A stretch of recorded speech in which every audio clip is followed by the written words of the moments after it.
Hello and welcome back to another replay analysis. This one was sent in by Derp, who has been a long-time subscriber and just general viewer of my content. As you can tell by his name on the bottom there, he has recently started up a YouTube channel, so if you want to see some more of his stuff, I would definitely go give him a sub, go like some of his videos, go check him out.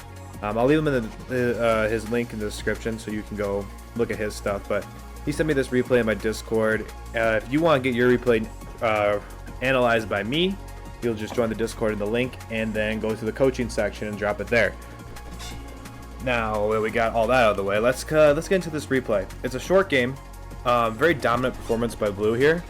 So there's some good and some bad in it, and I think it's important that you analyze your wins as just as much as you analyze your losses. So I'm really happy Derp sent this. So we're starting off quick here with the first kickoff of the game. All right. Derp had a really good kickoff. Just the way that this one popped up, in this situation, I would go try to get that middle boost.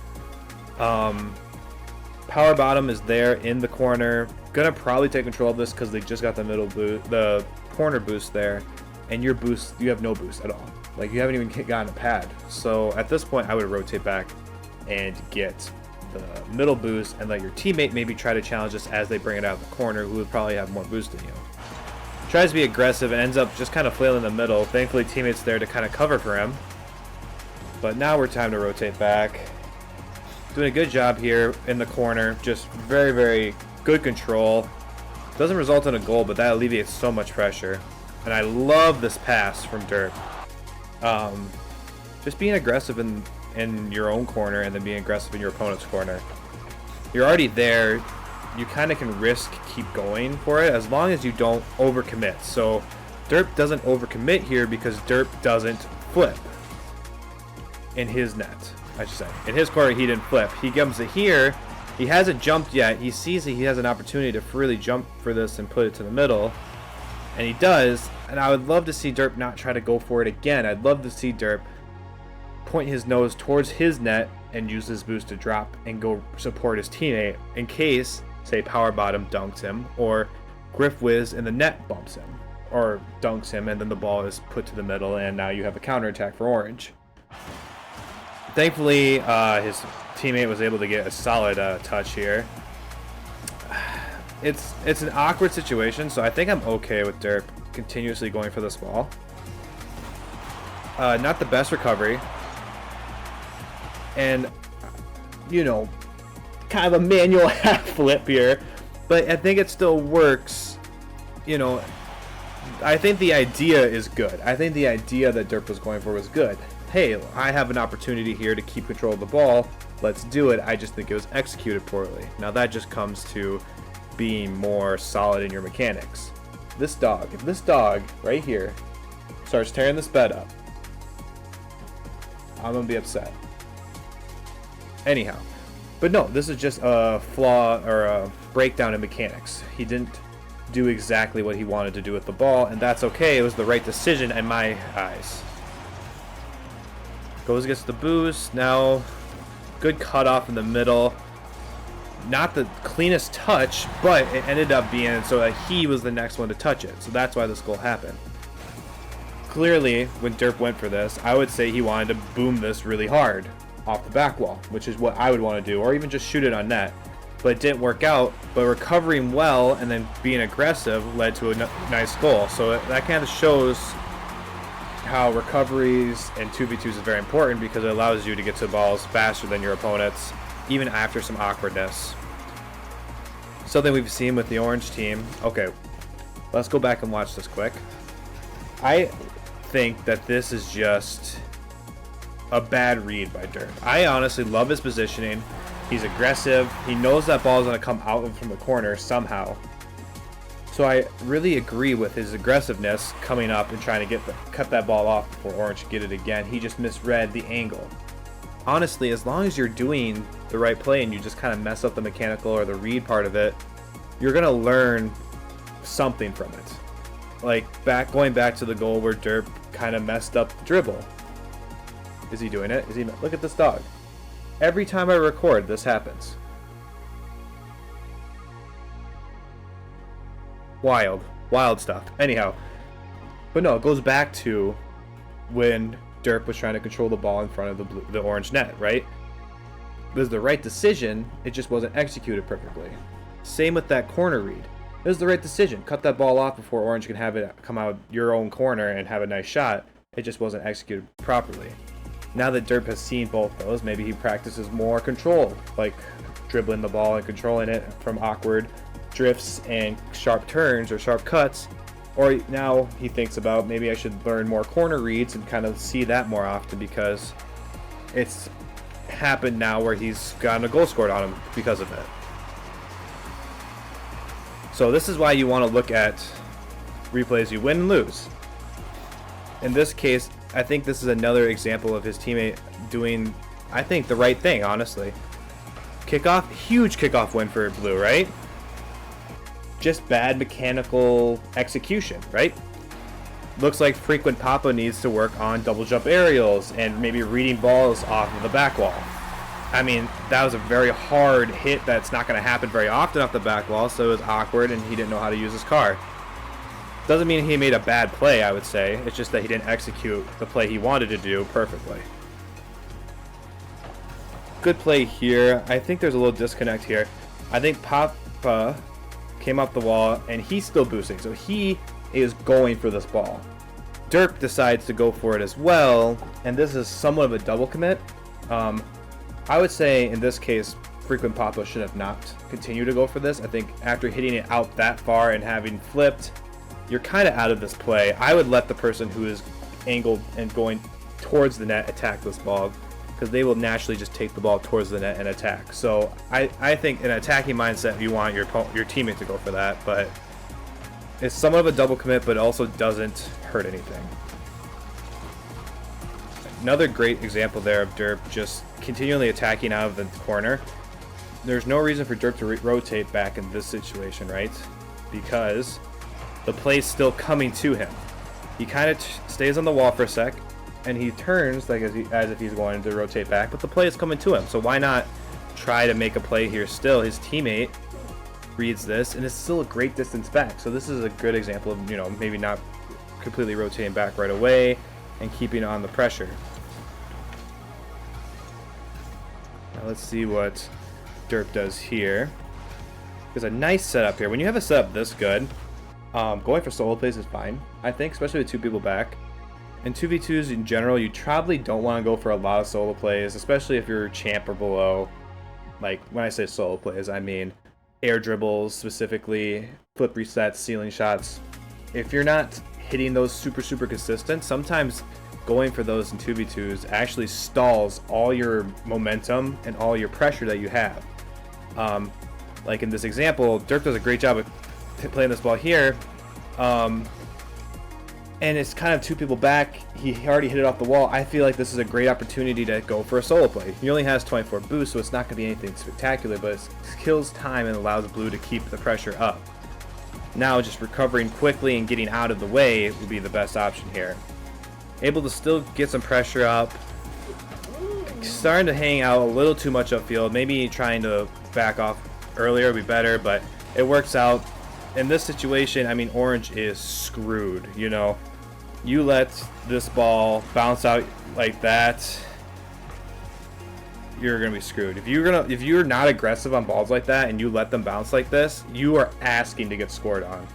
Whether it be just a power shot would have been sufficient here, but taking that slight tap threw him off completely.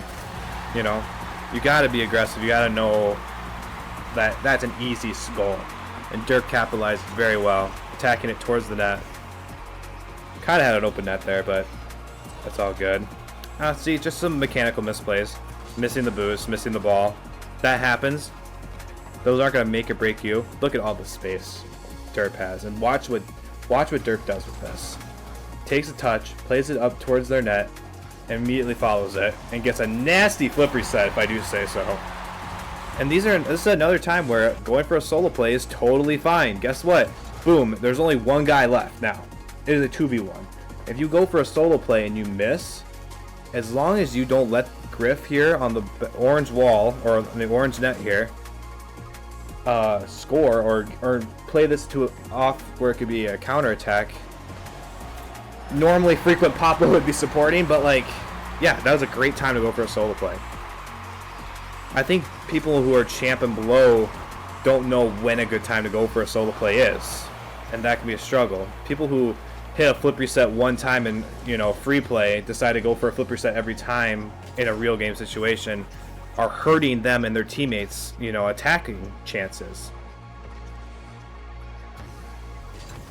Good play here, being aggressive off the wall, not letting orange. This is how you play things that come off the wall here, right? Orange plays it off the back wall. Now, what orange team has been doing is letting that ball bounce a few times and letting blue attack it first. Derp says no. Immediately attacks it. He knows he can't beat it. He knows he can't beat it to the spot that it's going to on the back wall, right? Right here, that ball is moving too fast. Derp is never going to get to where it's going to contact the back wall. So Derp does the next best thing, is attack it when it comes off. Trying to get an angle where if there was a 50, that 50 is going to push that ball straight left or towards your corner to the left, not into your net. And he plays it over, and then now he has a 1v1. And just taking a simple touch, easily puts it into the net. Like, this is just great stuff here from Derp. It makes sense why him and his teammate pretty easily won this game. I don't necessarily love this from Derp here, though. The play is all the way on the other side of the field. Kind of closing this distance like this, it almost...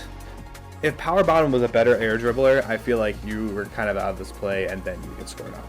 But it didn't work out like that. Now you're in a perfect shadow defense to play this to the side. I'd just be wary of traveling a far distance with a flip like this, especially when orange team is on the ball. Like, you just land and now they're contacting. Like, you don't have enough time to turn or do something, you know. So if you had to, like, say you don't want to be in the spot now, you want to be more in net, you're kind of screwed. You've already flown past your entire net by the time you're done with that flip. So being careful in certain situations when you're flipping and how far you're flipping and what that means where your position is going to be is important. Ended up being fine. Great shadow defense there.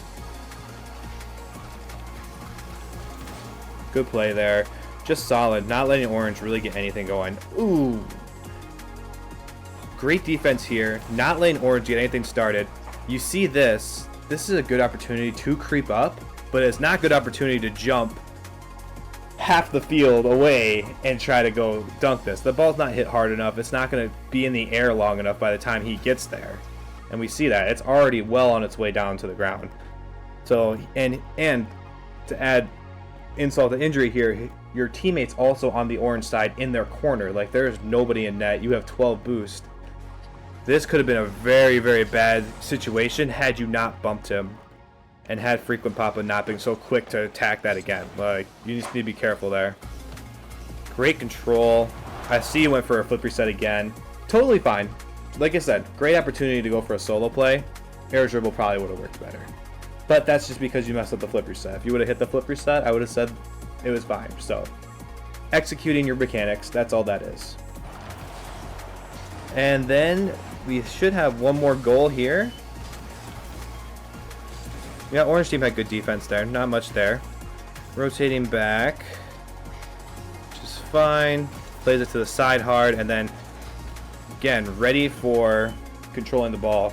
And now, this is a situation we're going to see a lot. Is we have control and our teammates up ahead of us demoing. The best thing to do is to, you know, just flick it. Is a very weird situation when your teammate goes in front of you to bump. It's high risk, high reward. A very high risk, high reward play. When you're up 2 goals, totally fine to do this. Ended up, I think being a non-factor. Let's see if frequent Papa actually got this bump. I think it ended up being a non-factor overall, but yeah, like I said, very aggressive play. Yeah, I didn't even get the bump. The flick was sufficient to score out in this situation.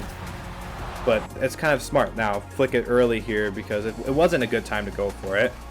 flick it early, and that way you're still back to recover and you still have a nasty shot attempt. Because I mean, let's be honest, that flick is nasty. Great flick, and orange team forfeited right after that. So kind of just a summary of some of the things that I talked about in this video. The difference between making a bad play and then just or not executing it to the mechanically is very important to look at when you're looking at replays. Realizing like, oh, I made the right decision, but I just read it wrong, or you know, understanding what mechanics you need to work on and what mechanics you're pretty good at. For derp, I would say some ground control. We saw his ground control improve, so that wasn't something where I would say, oh, he needs to work on ground control. Like, his ground control was good, he just messed it up once. That happens. We're not pros, you know. You're gonna mess up ground control every once in a while. You're gonna misread things off the corner. When it becomes a habit, when it becomes something you notice happens a lot, that's when you want to start taking action to correcting those mechanical issues. So if Derp misses a lot of things out of his corner because he misreads it, maybe it's time to do a workshop map that talks about corner reads on defense. You know, there's a lot of things you need to consider when looking at replays, and being able to identify what you need to work on, what you don't need to work on is very important. And that's what I'm here for. So if you want your replay analyzed by me, please join my Discord, link in the description, and go to the coaching section, drop a replay in there, tell me a little bit about it, and I will make a whole YouTube video about it, just for you. And if you enjoy this type of content, please like and subscribe. Every little bit helps me, and yeah, guys, that's it. I appreciate you all, and we'll see you in the next one. Bye.